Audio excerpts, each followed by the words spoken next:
Assalamualaikum warahmatullahi wabarakatuh. Perkenalkan, nama saya Seli Rosalia, NIM 22 2018 089. Mata kuliah Seminar Perpajakan yang dibimbing oleh Bapak Friski dan Nur Rahman SEMAK. Baiklah, di sini saya dari Fakultas Ekonomi dan Bisnis, Program Studi Akuntansi Universitas Muhammadiyah Palembang. Baiklah, di sini saya akan mempresentasikan 4 materi tentang perpajakan. Yang pertama, materi tentang ketentuan umum dan tata cara perpajakan. Materi yang kedua tentang aspek perpajakan pada perusahaan konstruksi. Yang ketiga, materi tentang perpajakan dalam perusahaan syariah. Yang keempat, materi tentang tax avoidance dan tax planning. Baiklah, di sini saya akan menjelaskan materi yang pertama tentang ketentuan umum dan tata cara perpajakan. Ketentuan umum dan tata cara perpajakan, singkatan Undang-Undang Ketentuan Umum Perpajakan, yaitu Undang-Undang Nomor 6 Tahun 1983 yang telah diubah beberapa kali, terakhir dengan Undang-Undang Nomor 16 Tahun 2009. Undang-Undang Ketentuan Umum Perpajakan merupakan hukum formal perpajakan. Undang-undang ini diatur bagaimana hukum material perpajakan dijalankan dalam masyarakat. Sebagai contoh, dalam pasal 5 ayat 1 KUP dituliskan sebagai berikut. Wajib pajak dengan kemauan sendiri dapat membetulkan surat pemberitahuan yang telah disampaikan dengan menyampaikan pernyataan tertulis dengan syarat Direktur Jenderal Pajak belum melakukan tindakan: A. Verifikasi dalam rangka menerbitkan surat ketetapan pajak. B. Pemeriksaan. Atau C. Pemeriksaan bukti permulaan. B. Fungsi dan peranan pajak. Fungsi pajak. Fungsi 1. Fungsi anggaran. Pajak merupakan sumber pemasukan keuangan negara dengan cara mengumpulkan dana atau uang dari wajib pajak ke kas negara untuk membiayai pembangunan nasional atau pengeluaran negara lainnya. 2. Fungsi mengatur. Pajak merupakan alat untuk melaksanakan atau mengatur kebijakan negara dalam lapangan sosial dan ekonomi. Ketiga, fungsi pemerataan. Pajak dapat digunakan untuk menyesuaikan dan menyeimbangkan antara pembagian pendapatan dengan kebahagiaan dan kesejahteraan masyarakat. Yang keempat, fungsi stabilisasi. Pajak dapat digunakan untuk menstabilkan kondisi dan keadaan perekonomian, seperti untuk mengatasi inflasi. Pemerintah menetapkan pajak yang tinggi sehingga jumlah uang yang beredar dapat dikurangi. Sedangkan untuk mengatasi kelesuan ekonomi atau deflasi, pemerintah menurunkan pajak sehingga jumlah uang yang beredar dapat ditambah dan deflasi dapat diatasi. Peranan pajak. Pajak memiliki peranan yang sangat penting dalam pembangunan dan perekonomian Indonesia. Biaya-biaya belanja negara saat ini masih sangat bergantung dari penerimaan negara yang berasal dari pajak. Hal ini dapat kita lihat dalam berita yang dimuat di halaman website Kemenke pada tanggal 29 September 2020. C. Perlawanan pajak. Penghindaran pajak atau perlawanan terhadap pajak adalah kendala yang terjadi dalam pemungutan pajak yang mengakibatkan berkurangnya penerimaan kas negara. Tax avoidance tidak dikategorikan sebagai sebuah pelanggaran undang-undang perpajakan karena dalam hal ini wajib pajak melakukan usaha meminimkan atau meringankan beban pajak dengan ketentuan yang telah dimungkinkan oleh undang-undang pajak.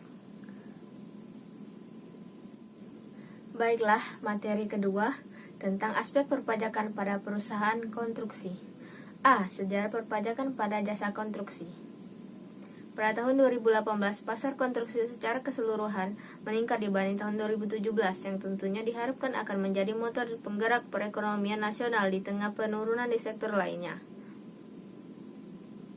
Berkaitan dengan pendapatan, tentu saja tak lepas dari kewajiban perpajakan yang harus dipatuhi. Seringkali wajib pajak bingung akan penerapan perpajakan atas penghasilan jasa konstruksi. Apakah jasa konstruksi dikenakan pajak penghasilan final atau dilakukan pemotongan pajak penghasilan pasal 23? B. Pengertian jasa konstruksi. Jasa konstruksi adalah layanan jasa konsultasi perencanaan pekerjaan konstruksi, layanan jasa pelaksanaan pekerjaan konstruksi, dan layanan jasa konstruksi, pengawasan pekerjaan konstruksi. Adapun subjek pajak jasa konstruksi itu tersendiri antara lain orang pribadi, badan atau bentuk usaha tetap (BUT) yang kegiatan usahanya menyediakan layanan jasa konstruksi baik sebagai perencana konstruksi, pelaksana konstruksi, dan pengawas konstruksi maupun subnya. Penghasilan terkait usaha jasa konstruksi ini tentunya dikenakan pajak. Pajak yang dikenakan adalah pajak penghasilan yang bersifat final, yaitu pajak penghasilan pasal 4 ayat 2 Undang-Undang Pajak Penghasilan.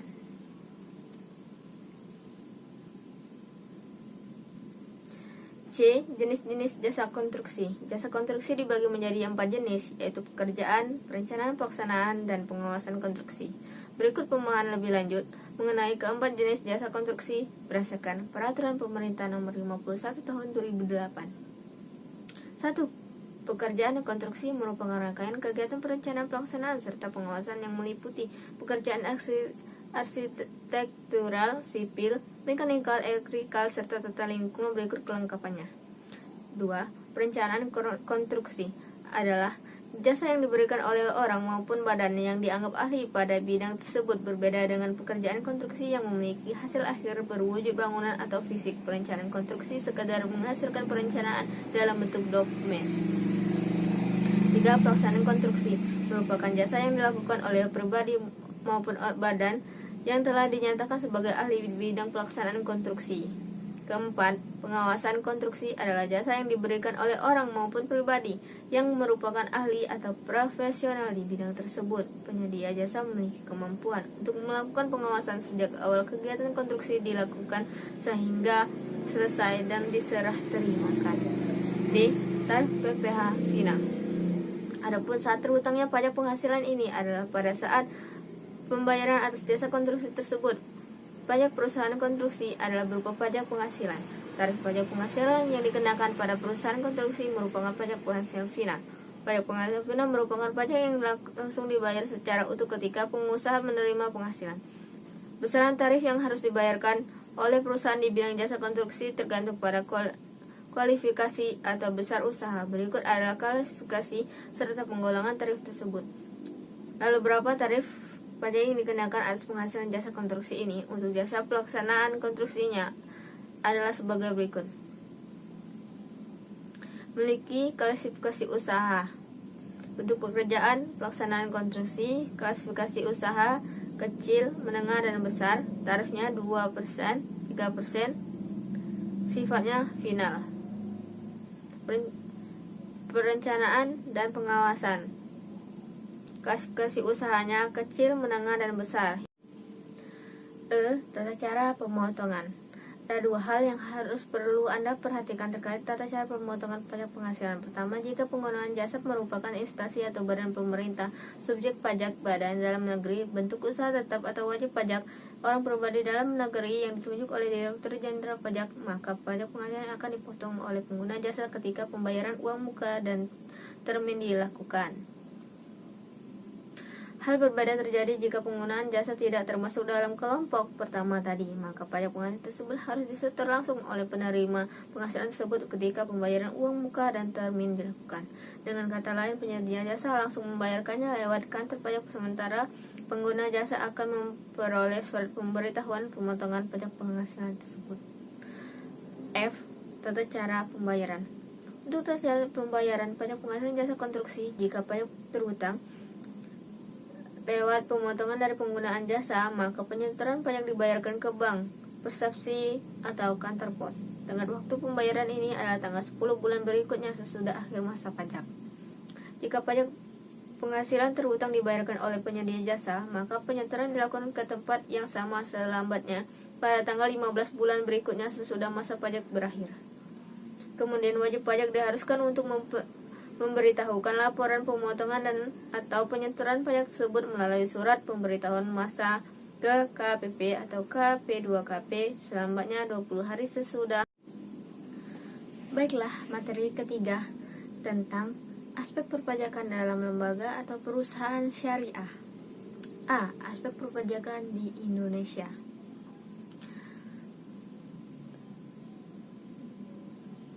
Singkatan dari pemotongan dan pemungutan pemungutan. Istilah ini dimaksud dengan cicilan pajak penghasilan diatur mulai pasal 21 sampai dengan pasal 26 Undang-Undang Pajak Penghasilan. Pasal ini termasuk BAB pelunasan pajak dalam tahun berjalan. Sesuai namanya, cicilan pajak penghasilan ini akan diperhitungkan atau dikreditkan di akhir tahun menjadi pajak penghasilan orang pribadi atau pajak penghasilan badan.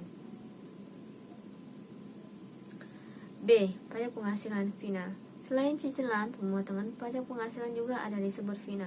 Istilah pajak penghasilan final mengacu pada metode perhitungan pajak terutang. Pajak penghasilan final menggunakan dasar pengenaan bruto dan langsung dikaitkan dengan tarif. Metode ini disebut juga flat. Pajak penghasilan final diatur dalam pasal 4 ayat 2 Undang-Undang Pajak Penghasilan. C. Bisnis syariah. Segala sesuatu yang berkaitan dengan jual beli yang berdasarkan hukum syariah atau sistem Islam. Bisnis syariah sendiri berasal dari dua kata, yakni bisnis dan syariah. Bisnis merupakan segala sesuatu yang berkaitan dengan jual beli atau berdagang, sementara syariah berarti sumber jalan yang lurus. Sementara secara istilah syariah artinya perundang-undangan yang diturunkan oleh Allah Subhanahu wa taala melalui Rasulullah Muhammad sallallahu alaihi wasallam untuk seluruh umat manusia, baik yang menyangkut masalah ibadah, akhlak, makanan, minuman, pakaian maupun muamalah. Kegiatan bisnis syariah bukan hanya kegiatan jual beli yang targetnya yang mendapatkan keuntungan, namun bisnis ini lebih mengarahkan kepada hukum Islam yang sesuai dengan Al-Quran dan hadis. D. Ciri-ciri bisnis syariah. 1. Selalu berpijak kepada nilai-nilai ruhinya, yakni selalu memiliki kendaraan. Setiap manusia akan eksistensinya sebagai makhluk ciptaan Allah Subhanahu wa taala, sehingga harus selalu kontak kepadanya.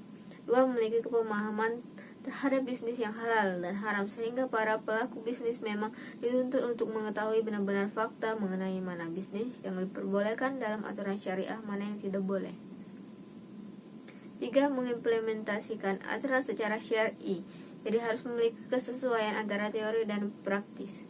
4. Tidak hanya berorientasi pada dunia, namun juga akhirat, mendapatkan keuntungan yang sebanyak-banyaknya. Dalam Islam itu diperbolehkan, hanya saja bukan hanya itu orientasinya, namun dengan penjadikan bisnis yang dikerjakannya sebagai landasan ibadahnya yang akan menjadikan pahala. Prinsip-prinsip bisnis syariah. 1. Prinsip jual beli. Prinsip jual beli dilaksanakan sehubungan dengan adanya perpindahan kepemilikan barang atau benda. Prinsip ini pembagian keuntungan di depan dan menjadi bagian berharga atas barang yang dijual. 2. Prinsip sewa. Transaksi ijarah ada dua macam, yaitu ijarah dengan objek transaksi berupa benda tertentu, misalnya menyewakan rumah, kos-kosan, rental kendaraan. Kedua, ijarah transaksi pekerjaan tertentu, misalnya mempekerjakan orang untuk membangun rumah, mencangkul kebun, dan lain-lain. 3. Prinsip bagi hasil merupakan akad kerjasama antara dua pihak atau lebih dalam suatu usaha, di mana masing-masing pihak memberikan kontribusi modal dengan kesempatan bahwa keuntungan dan resiko yang akan diperoleh ditanggung bersama sesuai dengan kesepakatan. F. Pajak penghasilan kegiatan usaha berbasis syariah. 1. Umum transaksi. Kegiatan usaha berdasarkan prinsip syariah semakin mengalami perkembangan yang antara lainnya meliputi kegiatan perbankan syariah, asuransi syariah, obligasi atau surat utang usaha syariah. Materi yang keempat tentang tax avoidance dan tax planning.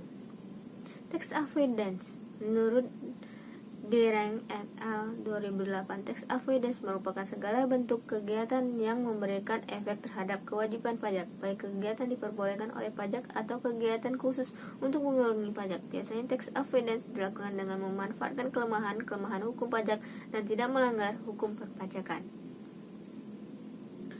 Menurut Suhandi, penghindaran pajak merupakan rekayasa tax yang masih tetap berada dalam bingkai ketentuan perpajakan. Penghindaran pajak dapat terjadi di dalam bunyi ketentuan atau tertulis di undang-undang dan berada dalam jiwa dari undang-undang, atau dapat juga terjadi dalam bunyi ketentuan undang-undang tetap berlawanan dengan jiwa undang-undang.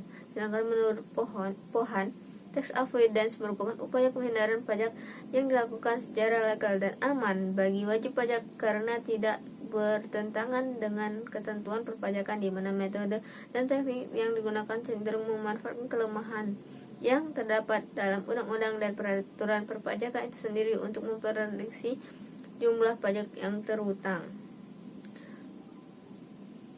2. Tax planning. Perencanaan pajak atau tax planning merupakan tahap awal untuk melakukan analisis secara sistematis berbagai alternatif perlakuan perpajakan dengan tujuan untuk mencapai pemenuhan kewajiban perpajakan minimum. Tax planning merupakan bagian dari manajemen perpajakan secara luas, namun tidak dipungkiri bahwa istilah tax planning lebih populer dibanding dengan istilah tax management. Diperlakukannya manajemen perpajakan sebenarnya berangkat dari hal yang sangat mendasar dari sifat manusia. Perencanaan pajak tax planning merupakan salah satu cara yang dilakukan oleh manajemen untuk mengurangi jumlah pajak yang dibayarkan oleh perusahaan. Sedangkan, menurut POHAN 2013, perencanaan pajak tax planning adalah proses pengorganisasian usaha wajib pajak orang pribadi maupun badan usaha sedemikian rupa dengan memanfaatkan berbagai celah kemungkinan yang dapat ditempuh oleh perusahaan dan koridor ketentuan peraturan perpajakan agar perusahaan dapat dibayarkan pajak dalam jumlah minimum. Ada dua jenis tax planning yang perlu diketahui. 1. Tax planning domestik. Penghematan pajak ini hanya memerhatikan undang-undang domestik, jadi wajib pajak perlu memilih jenis transaksi yang harus dilakukan sesuai dengan hukum pajak yang berlaku agar dapat mengurangi pajak. 2. Tax planning internasional. Penghematan pajak ini tidak hanya memperhatikan undang-undang domestik, tetapi juga memperhatikan undang-undang atau perjanjian pajak dari negara lain yang turut terlibat dalam transaksi. Oke, terima kasih telah mendengarkan presentasi saya. Saya mohon maaf apabila ada salah kata dalam presentasi saya. Saya akhiri, wabillahi taufiq wal hidayah. Wassalamualaikum warahmatullahi wabarakatuh.